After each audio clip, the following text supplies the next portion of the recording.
ಇತಿಹಾಸ ಪ್ರಸಿದ್ಧಿಯನ್ನ ಪಡೆದ ಕಾರ್ಕಳದ ಮಾರಿಯಮ್ಮ ಮಹೋತ್ಸವ ಕಾರ್ಕಳದಲ್ಲಿ ಜರುಗಿತು.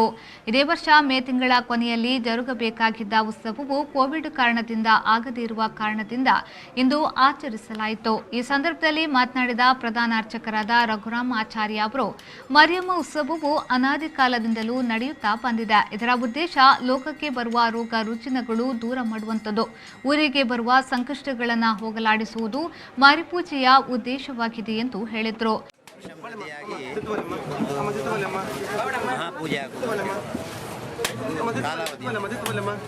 ಏನಂತ ಹೇಳಿದ್ರೆ, ಹಿಂದಿನ ಕಾಲದಲ್ಲಿ ವಿಜಯನಗರ ಅರಸರ ಕಾಲದಲ್ಲಿ ವಿರೂಪನಾಯಕ ಮತ್ತು ವೆಂಕಟಪ್ಪ ನಾಯಕ ಅಂತೇಳಿ ತಮ್ಮಂದಿರು ನಗರದಲ್ಲಿ ಆಳ್ವಿಕೆ ಮಾಡಿಕೊಳ್ತಾ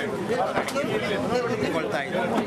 ಆ ಸಂದರ್ಭದಲ್ಲಿ ಅವರು ಸೈನ್ಯದಲ್ಲಿ ಬರುವಾಗ ದೇವರು ಅವರೊಟ್ಟಿಗೆ ಬಂದು ಇಲ್ಲಿ ನೆಲೆಯಾಗಿದ್ದಾರೆ. ಈ ಜಾಗವೇ ನೆಲೆಯಾಗಿದ್ದ ಸ್ಥಳ.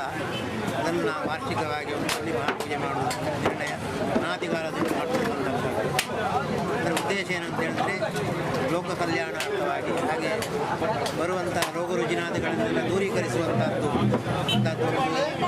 ಮಾರಿಯನ್ನು ಪೂಜೆ ಮಾಡಿದರೆ ದುರಿತಗಳೆಲ್ಲ ವಿಶೇಷ ಏನಂತ ಹೇಳಿದ್ರೆ, ದಕ್ಷಿಣಾಭಿಮುಖವಾಗಿ ಕೂತ್ಕೊಳ್ಳುವಂಥದ್ದು ಪ್ರತಿಷ್ಠಾಪನೆ. ಹಾಗೆ ವಿಶೇಷವಾಗಿ ಸಾವಿರಾರು ಜನ ಬಂದು ಬೆಳಿಗ್ಗೆಯಿಂದ ರಾತ್ರಿವರೆಗೆ ಹಣ್ಣುಕಾಯಿ ಇತ್ಯಾದಿ ಸೇವೆಗಳನ್ನು ಮಾಡಿಕೊಂಡು ಅವರವರ ಹೂ ಹಾಕುವುದು ಇತ್ಯಾದಿಯನ್ನೆಲ್ಲ ಮಾಡಿಕೊಂಡು ಸೇವೆ ಮಾಡಿಕೊಂಡು ಹೋಗ್ತಾರೆ. ಇಲ್ಲಿ ಗಂಧ ಪ್ರಸಾದದಿಂದಾಗಿ ಅವರ ಇಷ್ಟಾರ್ಥಗಳೆಲ್ಲ ಸಂಪೂರ್ಣ ನೆರವೇರುತ್ತದೆ.